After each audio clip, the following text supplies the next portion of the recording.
வணக்கங்க. Collect moments ரெண்டே வார்த்தை தான், ஆனால் ஆழமான கருத்து இருக்குதுங்க. ஆனால் நம்முடைய வாழ்க்கையில் we are collecting more things.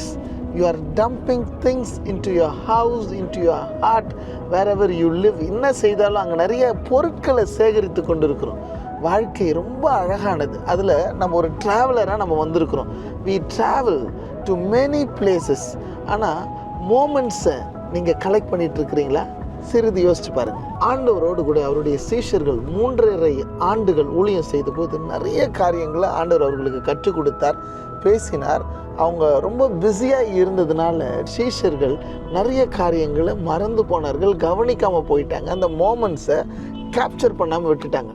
But அவர் மரித்து உயிரோடு எழும்பிய பிற்பாடு தங்கள் வாழ்க்கையில் நினைவு கூறும் பொழுது ஆண்டவர் இதை நம்மளுக்கு ஏற்கனவே சொன்னாரே அப்படின்னு சொல்லி அடிக்கடி அவங்க நினைவு கூறுறத நம்ம பார்க்க முடியும். நேற்று நடந்த காரியங்களை குறித்து கவலைப்படாதீங்க, நாளைக்கு வரப்போகிறத குறித்து பயப்படாதீங்க. இன்னைக்கு ஒவ்வொரு நாளும் கேப்சர் மூமெண்ட்ஸ். அது உங்கள் வாழ்க்கையில் பிற்பாடு திரும்பி பார்த்து பேசும்பொழுது நல்ல விஷயங்களாக இருக்கணும். Have a nice day. God bless you.